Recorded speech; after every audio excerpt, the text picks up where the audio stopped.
Hello everyone. In today's STEM at home activity, we'll be performing burning nail paint. For this, you need one small bowl, nail paint, water, and match box. First of all, pour water into small bowl and then add some nail paint in this.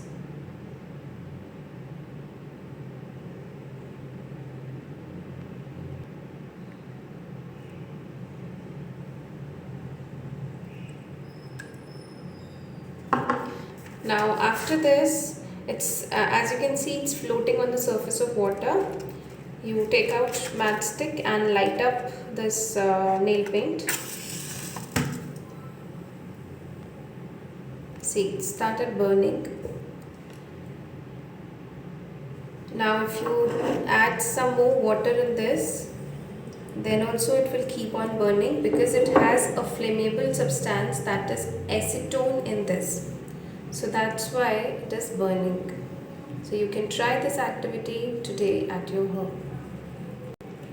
And please make sure that do try this activity in front of your parents or adults.